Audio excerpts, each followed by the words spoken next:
Hello, listeners. Welcome to Stars of the Golden Age, a show that highlights the lives of legends from film, music, and the birth of television during Hollywood's golden age and the few years surrounding it. I am your host, Erin Carlson.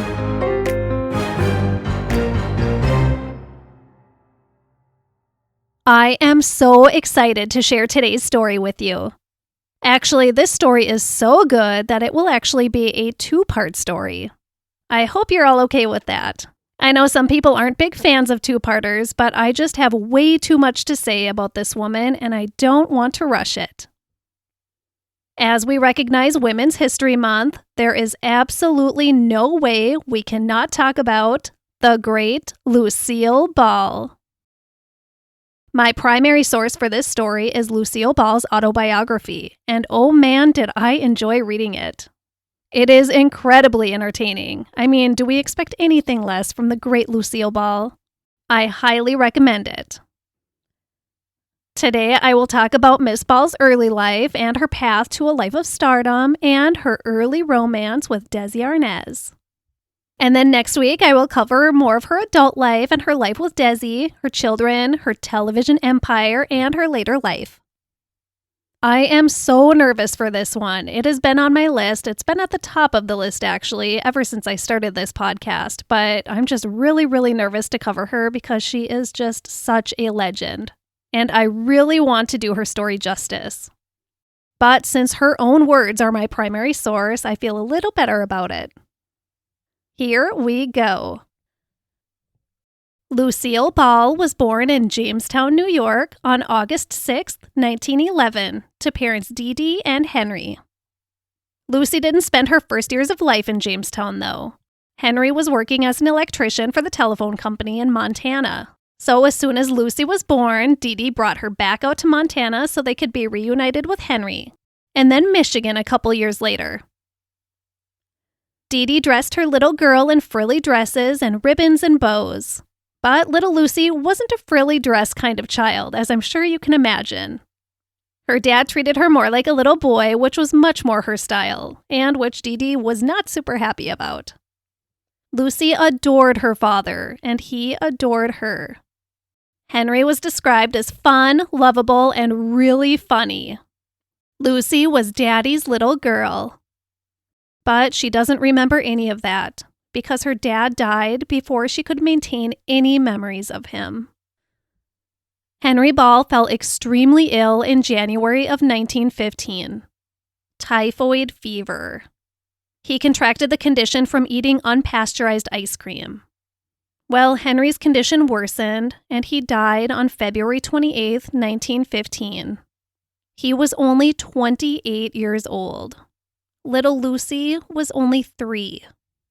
And Dee Dee was only 22 years old and 5 months pregnant with the couple's second child. Now, I just have to include this part. Little Lucy was quite a handful, and Dee Dee just didn't know what to do with her while she was caring for her dying husband.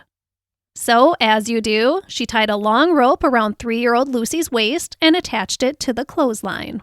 Problem solved. Lucy may not have had many memories of her father, but she always had a clear and vivid memory of the moment her mother told her that Daddy was gone.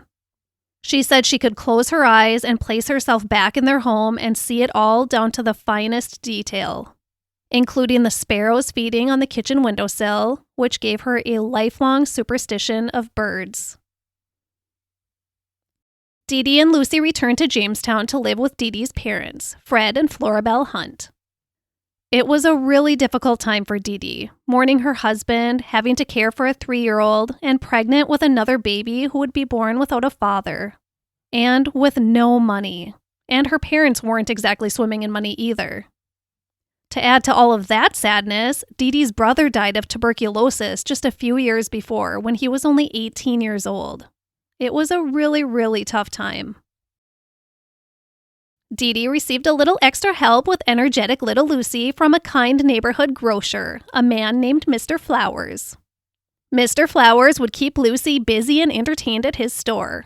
Or rather, she would keep him entertained, as well as everyone who came into the store. 3-year-old Lucy would put on little performances for customers and graciously accept pennies or candies from her happy audiences. Imagine how adorable she was. Baby Freddie was born on July 17, 1915, so that brought a lot of joy into the mourning family. And also not surprising, judging by the Lucy we all know and love from TV, little Lucy was insanely jealous of all the love and attention her little baby brother was receiving. Prior to her father's death, she had been showered with so much attention. She was completely doted on. And now she had lost her father and had to share her mother's attention with a baby. And babies require a lot of attention. Lucy eventually got over her jealousy and she loved her brother with all her heart. They were very, very close. Dee Dee was really struggling with the loss of her husband, and then she experienced postpartum depression after the birth of Freddie. In true olden days style, she left the kids behind and went on a little self-care trip to California. Freddie stayed with Grandma and Grandpa Hunt, and Lucy was placed with her Aunt Lola and her husband George, who she had just married. Lucy was in heaven having a mother and a father figure in her new home. Uncle George was handsomely Greek, and Lucy said this was her first crush. After a year or so, Dee Dee returned, and she was ready to give Lucy that father figure she craved.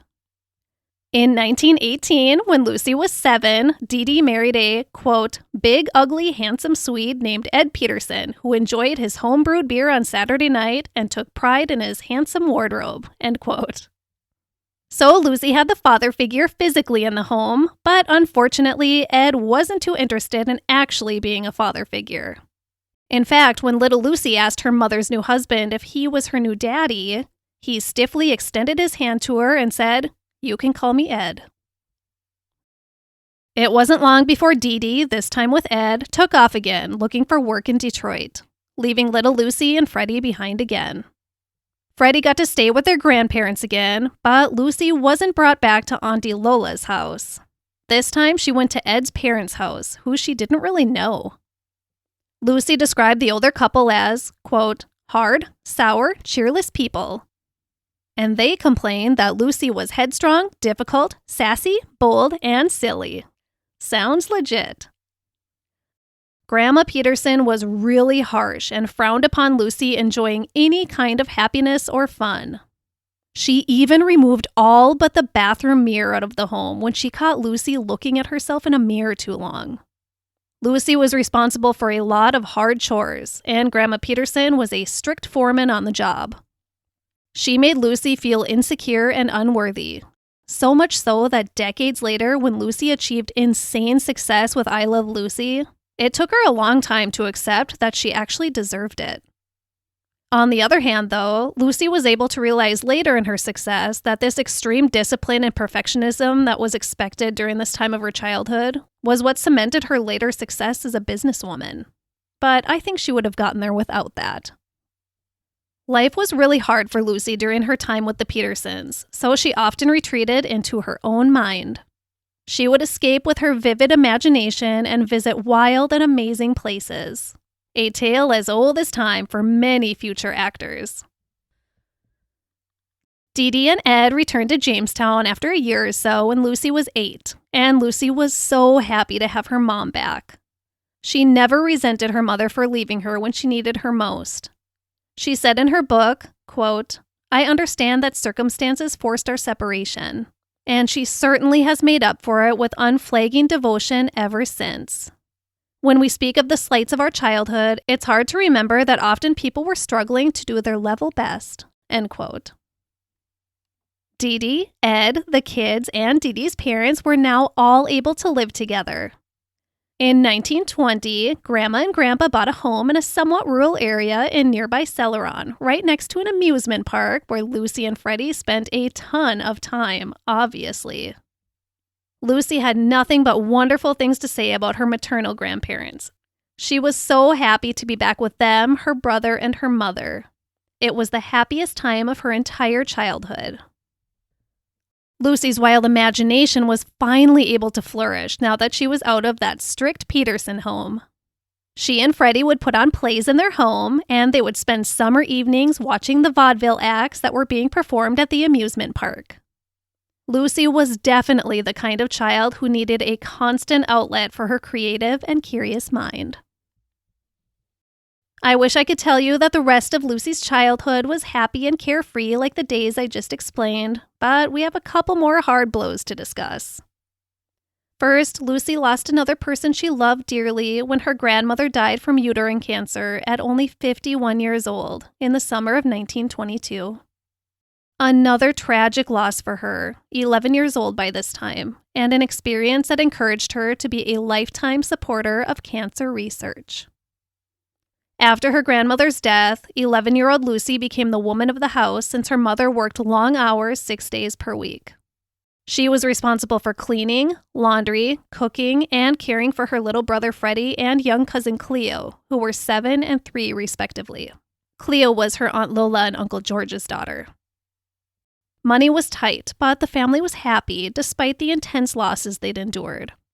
But like I said, there were a couple of blows ahead, so stay tuned in a little bit for the next. First, though, this is kind of cute, so I want to share it. Lucy recalled in her book that the children's nicknames were Fritzy Boy, Cleo Baby, and Lucille, what the hell are you doing now?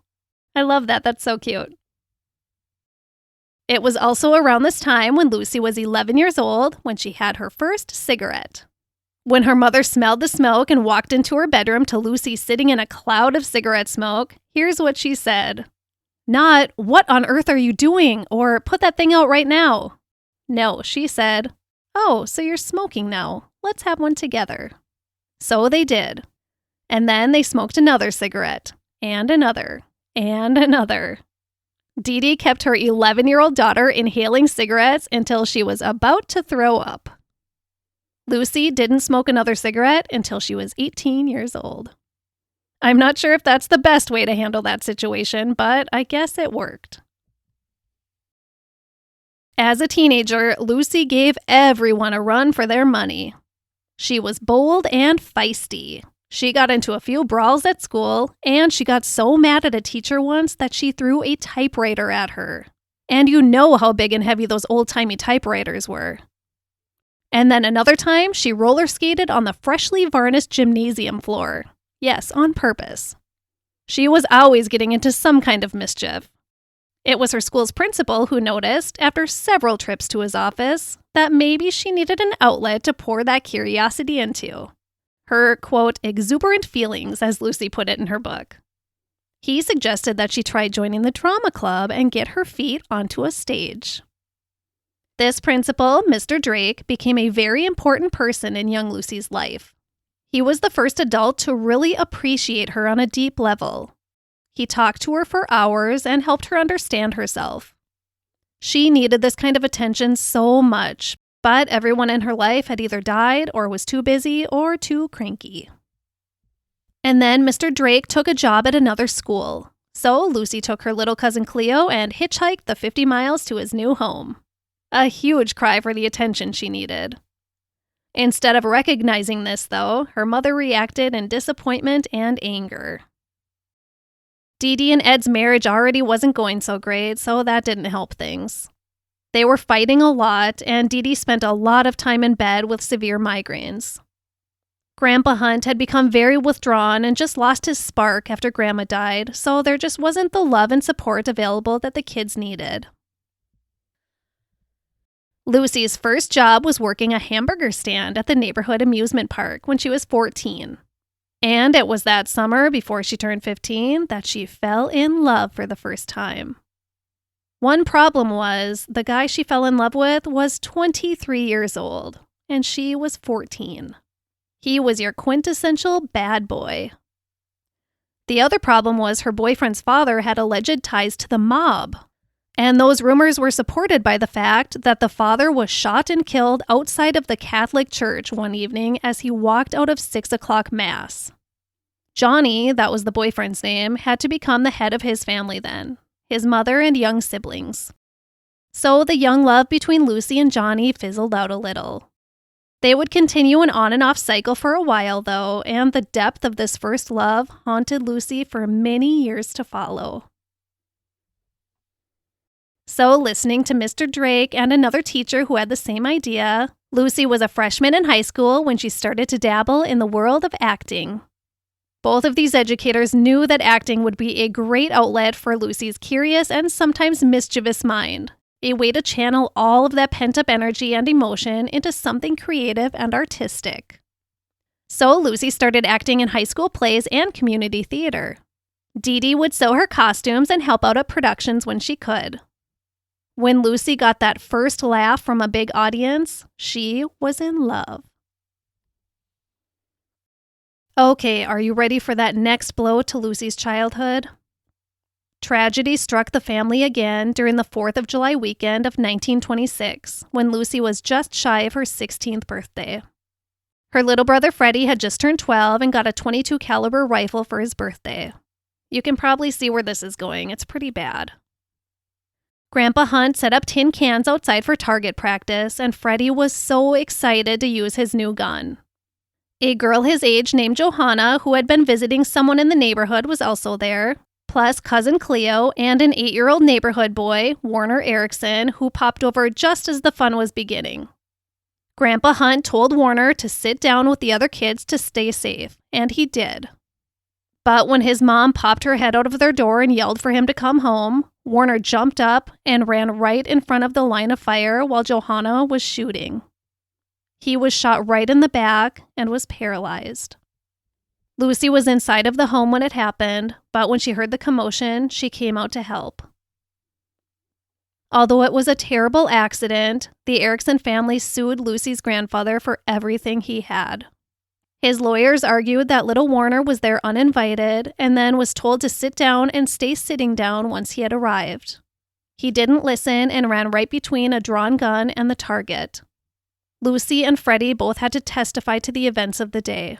They weren't trying to blame the little boy at all. They were just trying to explain that it was a horrific accident so they wouldn't lose everything they had. It didn't matter to the jury. Lucy's grandfather was charged with negligence and did jail time. Plus, he lost his life savings and the family home.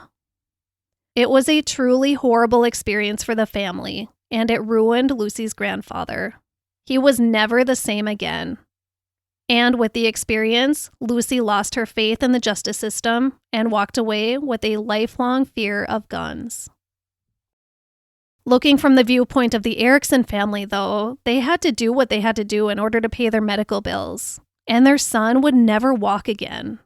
It was really just a horrific situation, and it forever changed the lives of everyone involved.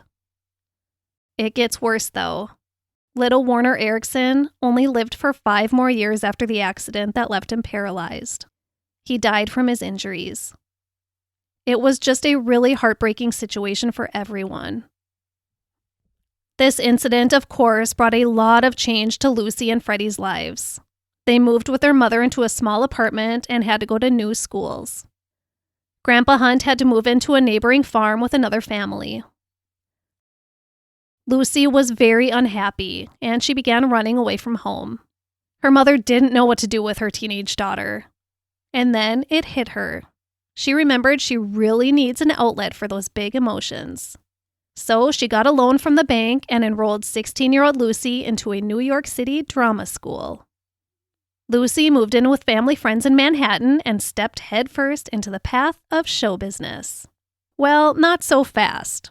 Of the 70 students who began the first term, only 12 would be chosen to continue on.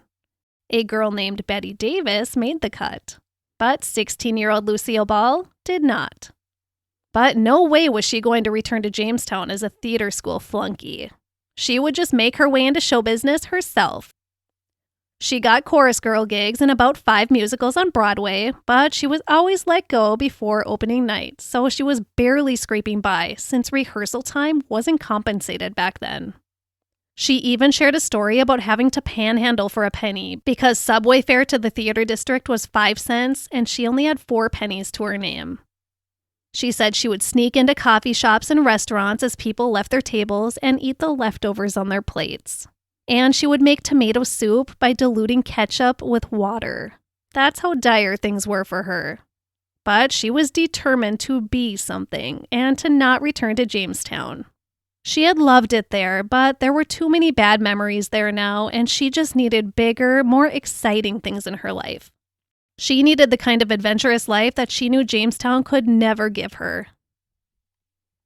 She decided to step back a little, work on her confidence, and then hit the audition trail again. She found a job modeling coats and then modeling for Hattie Carnegie's dress shop, which put her in the path of powerful, high society women, including movie stars like Gloria Swanson and Joan Crawford. Lucy observed these women very closely. She wanted to look like them, talk like them, and move like them. She didn't necessarily love the job itself, but she gained very useful insight that she would later be able to draw from. Modeling in this realm also achieved that confidence that she so desperately wanted. Soon she was meeting some of the most eligible bachelors in New York and loving the rich nightlife. Everything was finally looking up in Lucy's new life in the city. Until she got really sick. While battling pneumonia, which is bad enough, Lucy developed an excruciating pain in both of her legs. The doctor told her it was likely rheumatoid arthritis, and he tried an experimental treatment on her for several weeks. It didn't work. Lucy had no choice but to return to Jamestown. Lucy continued the treatments at home with her mother and couldn't use her legs at all. She was wheelchair-bound.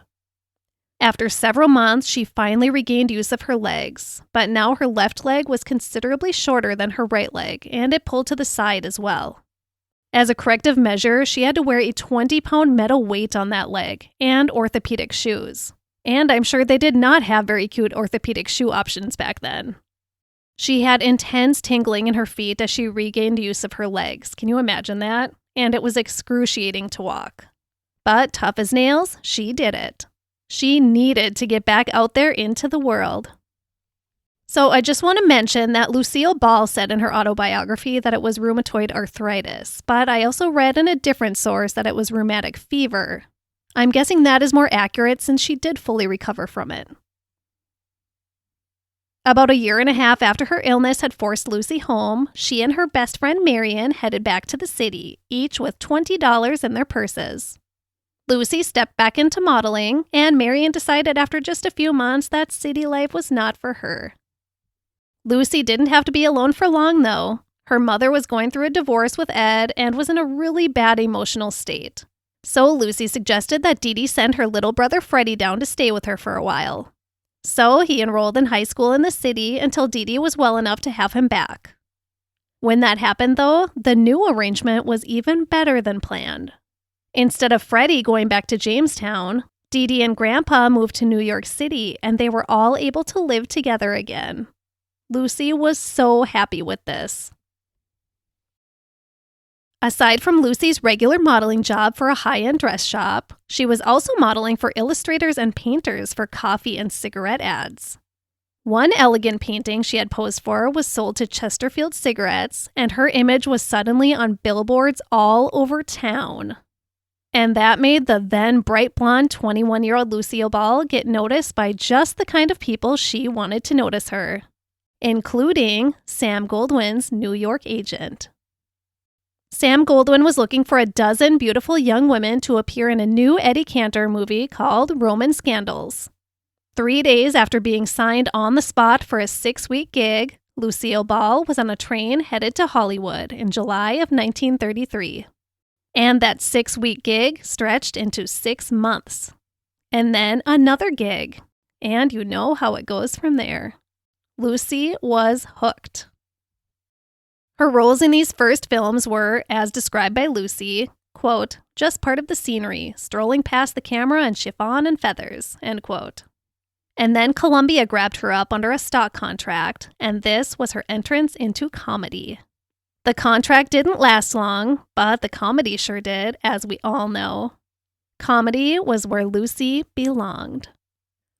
After she was let go from Columbia, she went right over to a showgirl call at RKO that same night and was signed under a 3-month contract that would end up lasting far, far longer than that. When little brother Freddie graduated from high school back in New York, he joined Lucy in Hollywood and got a job at the famed Trocadero Club. As soon as Lucy could afford it, she relocated her mother and grandfather out west so the whole family could be together again. Dee Dee came to her new life in LA with several letters of recommendations in hand from her previous experience working in department stores. But Lucy absolutely forbade her mother from getting a job. Lucy wasn't making a ton of money, but it was enough. Her working days were over, she told her mother.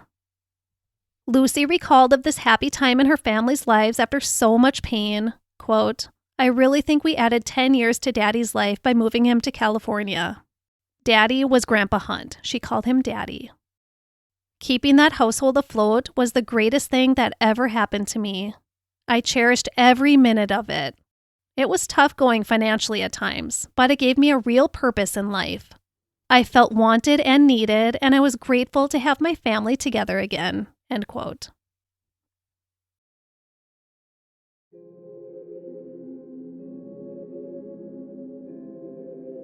They vanish into the shadows, they slip through the cracks, and sometimes they were never meant to be caught.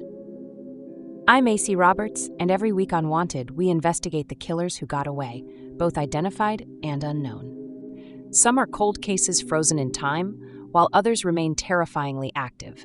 We break down the facts, the theories, and the disturbing unanswered questions that keep these cases alive. Who killed Joseph Elwell in a locked room? How did Charles Rogers disappear after the gruesome icebox murders? And could the truth about the Sodder children still be out there? Check out our website, thewantedpodcast.com, to find us on your favorite platform, or follow us on Instagram @thewantedpodcast for updates and case discussions. Because justice may be blind, but the past is never truly buried.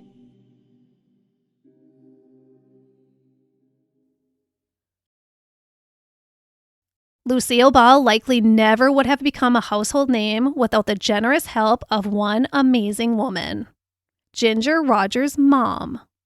Leela Rogers was known as the studio mother, not just Ginger's mother. She had coached her own daughter through all kinds of lessons, not just acting and dancing, but painting, sculpting, history, literacy, and tennis. This woman wanted her daughter to excel at everything. And she had her own theatrical school right on the RKO lot. She was amazing. So when she asked Lucy if she would like her help in becoming a star, Lucy was all in. Leela was the first person to see me as a clown with glamour, Lucy said. Leela Rogers helped Lucy with her look, with her voice, with her presence. She helped teach her how to present herself professionally and how to nourish her mind through literature. Leela loved Lucy, and she knew she had something really special, and she did whatever she could to help her get noticed. She got her into one of her daughter and Fred Astaire's movies, Top Hat, which I love. She plays just a tiny part in one scene, but it was a great opportunity. Then another Fred and Ginger movie, along with Betty Grable, in Follow the Fleet. And after that one, Lucille Ball got her first fan letter. She kept that letter for the rest of her life. Her parts grew little by little, and she went back east to do a Broadway production too. Things were happening. Lucy was appearing in A-list movies, and more people were taking notice. But then one person took a little too much notice, and that nearly ended her career right when it was about to take off. Lucy tells the story in her book about a young producer who fell in love with her, which is all fine and dandy, but he had a wife and young children. All of Lucy's friends urged her to marry him. She would be set for life. But she knew what it was like to lose a father as a small child, and she would not be the reason any child lost their father. She said no, but not before the man's wife, who had influence in the industry, found out about the whole situation and used her influence to make sure Lucy would never again appear in an A film at RKO. Lucille Ball had morals. It all worked out well enough because she was very well liked at RKO despite all of the drama, and was soon known as the Queen of the Bees for her great work in B movies. Her contract was renewed each year, and within a few years, her original salary of $50 per week grew to $1,000 per week, or $22,500 per week today. Not too shabby. Lucy also decided to take up the opportunity to enter into the realm of radio. Lucille Ball's voice first appeared on radio in early 1938 on Jack Haley's The Wonder Show, followed by a featured spot on Phil Baker's Hollywood radio show. It's no surprise that Lucille Ball quickly became a beloved radio personality. She described it like this, quote, "In radio, I couldn't depend upon props or costumes or makeup. I had to rely on timing and tone of voice for comic effects, and this was invaluable training," end quote. Things were really happening for Lucille Ball. No, she was not an A-list movie star, but she was by the late 30s a well-known and beloved actress on movie screens and on the radio. And funny. RKO cast her in a film that was way out of her comfort zone in 1939. The movie was called Five Came Back, an adventure survival story. Five Came Back was very successful, and Lucy considered it her best part of her movie career. It was so outside of her usual comedic roles she was used to and known for, and it showed audiences the range of her talent. It was the next step in her career. RKO sent Lucy to the East Coast after the premiere to do a series of personal appearances. While in New York, RKO execs told Lucy to take in a show on Broadway, Too Many Girls, because RKO had just bought the film rights and they were considering Lucy for the starring role. Lucy did go see Too Many Girls on Broadway. But before she made it to the show, she heard everyone raving about one of the male stars of the play. Women were going wild over this man. He was a nightclub entertainer who had just achieved overnight success on Broadway with his big break onto the theater scene. He was said to be kind, modest, talented, and extremely good-looking. When Lucy made it to the show, she immediately realized what everyone was going on and on about. When this man walked onto the stage, Lucy couldn't take her eyes off of him. She later said, quote, "I recognize the kind of electrifying charm that can never be faked. Star quality," end quote. The man was Desi Arnaz. It would be a few months before Lucy and Desi's spirits would actually combine through their first actual meeting. The meeting between two people that would change entertainment history forever. Lucy was on the RKO lot filming the movie Dance Girl Dance with Maureen O'Hara and Lewis Hayward, who you may remember was married to Ida Lupino, who I just covered. In the film, Lucy's character was, quote, "a brash man-trap who leaves the struggling dance troupe for a career in burlesque," as described by IMDb reviewer Daniel Bubbio. On the day Lucy first met Desi Arnaz, she was wearing a sexy gold dress with a slit up to her thigh. Her long gold hair was down and looking gorgeous. She was in full, beautiful makeup. And she wore a fake black eye from her lover in the movie punching her. So when director George Abbott introduced Lucille Ball to Desi Arnaz in the commissary of RKO Pictures in the spring of 1940, Desi announced, "What a hunk of a woman." Desi had to be reintroduced to this hunk of a woman at the end of the day when she was dressed casually with her long hair pulled back and no black eye. He didn't recognize her, but he still loved what he saw and what he, I'm sure, felt because he invited Lucy to dinner that night. She accepted his invitation, and the rest is entertainment history. It wasn't love at first sight, Lucy recalled later. It took 5 minutes. Desi Arnaz wasn't ready to immediately settle down with one woman. I mean, he was in his early 20s, hotter than hot, fresh in Hollywood, and desired by every woman who laid eyes on him.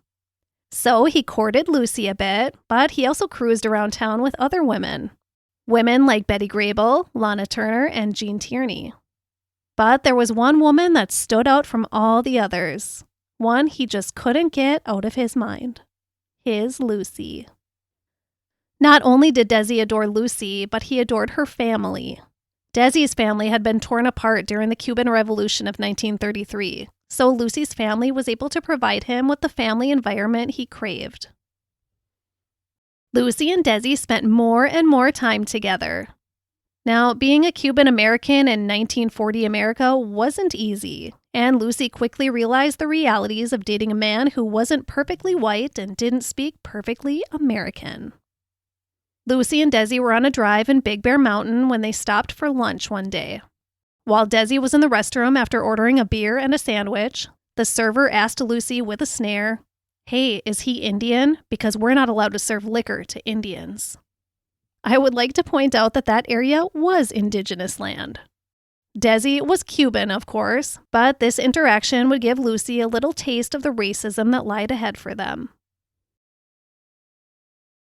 Desi Arnaz had been signed to a 5-year contract with RKO, starting with the film version of that Broadway show that had made the world take notice of him. But more importantly, made Lucille Ball take notice of him. And Lucy was given the starring role in that film. One of the stipulations in his contract with RKO was that he was prohibited from getting married during those 5 years that he was owned by the studio. He was predicted to be the next Valentino, a huge, huge sex symbol, and they wanted to keep him single. It was good for business. Lucy and Desi were in love, but Desi had negotiated 6 months of travel time each year into his RKO contract so he could keep up with his nightclub acts. And Lucy was on fire with jealousy at the thought of him being swarmed by women while he was away from her. And Desi was jealous in return. But their love conquered it all.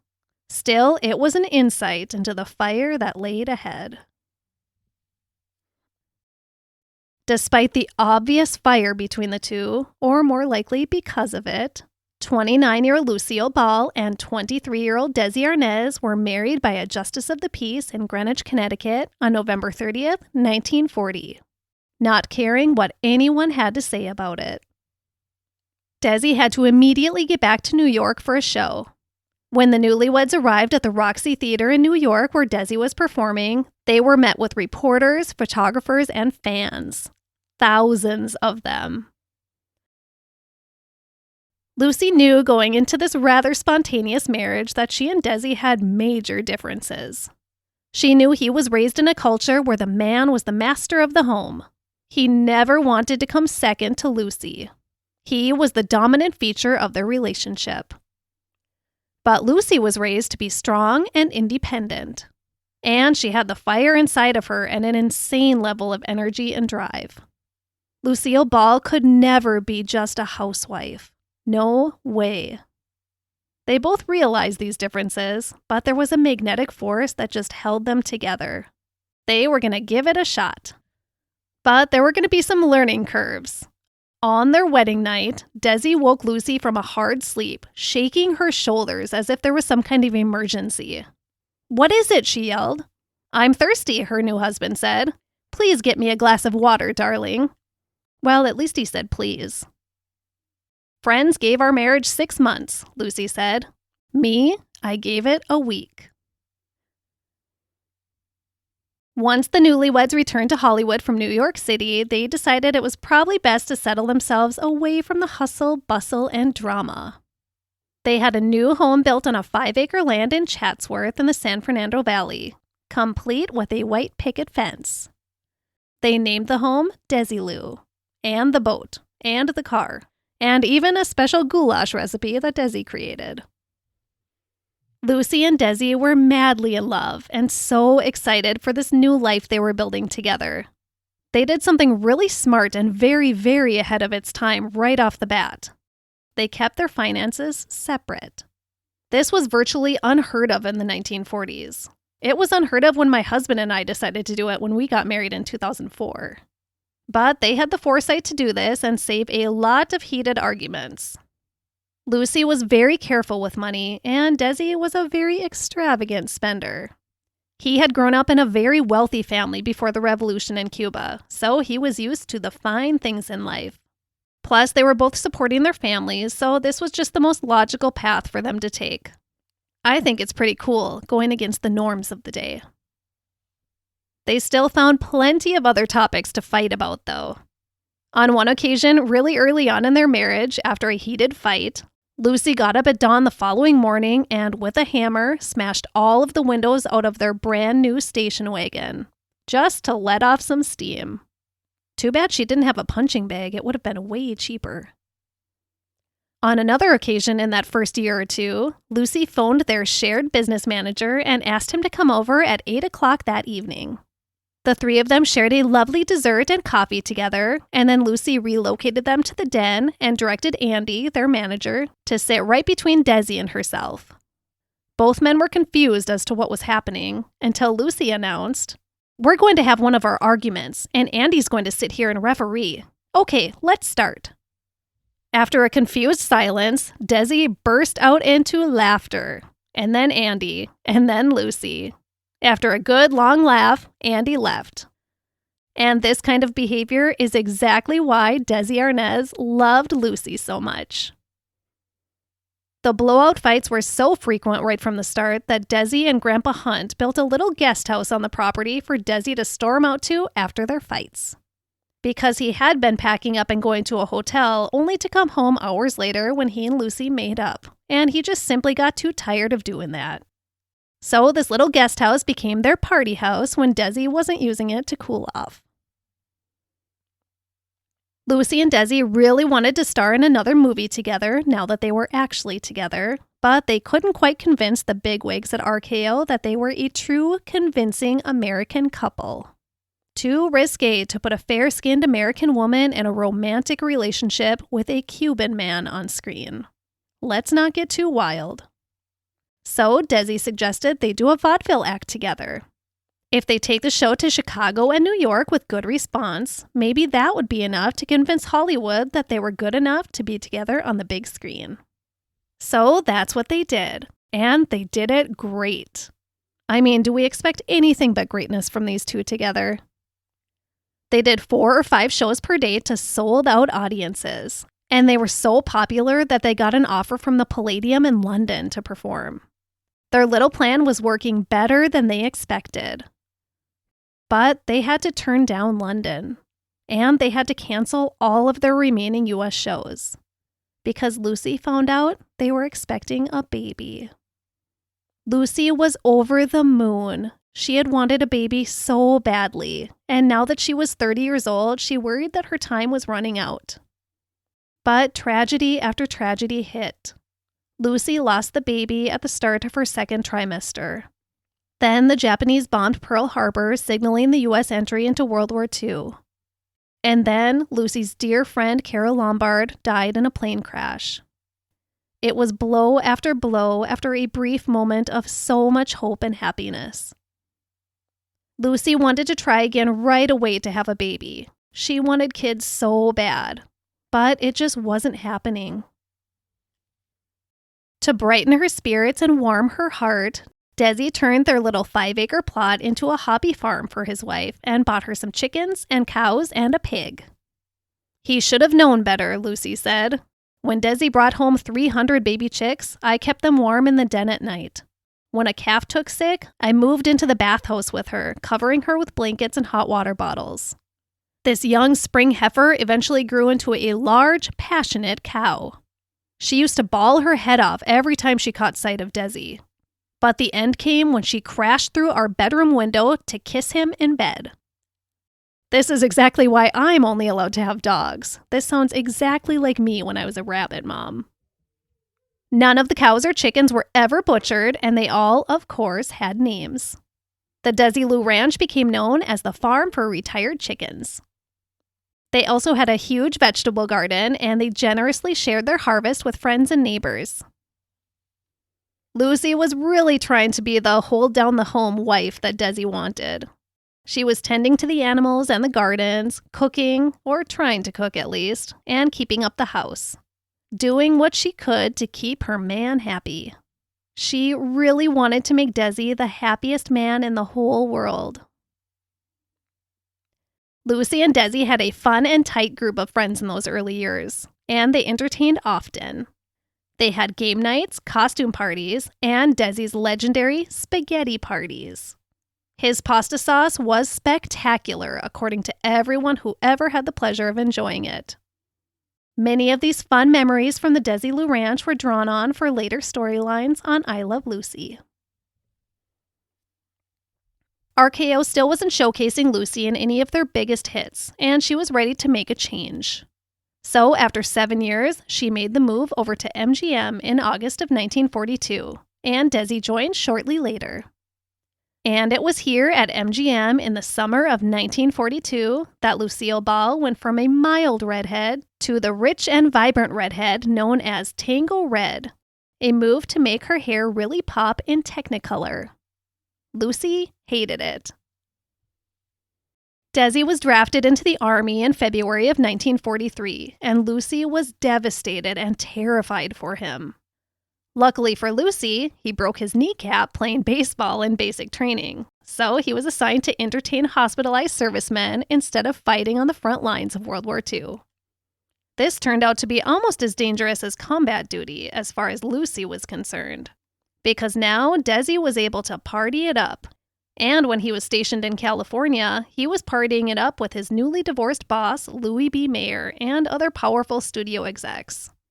It was trendy to leave your wife and live the high life, made cool by Louis B. Mayer, and this really worried Lucy. When Desi was discharged from the Army, he decided to leave MGM and organize a rumba band and return to the nightclub scene. His band was insanely popular. By the end of the decade, they were earning $12,000 per week for appearances, which would adjust to about $160,000 per week today. Lucy left MGM not too long after Desi. They had been trying for the 4 years they'd been married to star together in a film, both at RKO and MGM, but nobody was brave enough to pair them together as a romantic couple on screen. As a free agent, Lucy had a lot more freedom in her work and her personal time. She spent some time in New York with Desi while he had engagements there. She did a couple of movies with other studios, and then she took on a play that toured the country. Still sour about the film studio's lack of showcasing her talents, she decided to step back into radio. She pleaded with CBS to cast Desi as her husband in the comedy show that they had planned for her, but they too refused. Instead, she was cast with Richard Denning in My Favorite Husband. By the spring of 1950, Lucy and Desi had been married for almost a decade, and they were officially fed up with the idea that nobody would even consider casting them as a husband and wife pairing in either a movie or radio show. Here they were, a real-life married couple, a successful white redhead and a successful hottie Cuban man. And they couldn't convince anyone that it would actually be believable. So they decided to do something about it. They were going to start their own entertainment company, Desilu Productions. That's where I'm going to leave our story for this week. Next week, we'll talk about the birth of Desilu Productions and the empire Lucy and Desi created. I'll talk about their love, their fights, their family, and of course, I Love Lucy and what came after it. Don't forget to tune in next week to learn the rest of Lucy's story. Thank you all so much, and I'll see you next week. For this episode, I used the book Love Lucy by Lucille Ball and the book AKA Lucy by Sarah Royal, and of course, IMDB.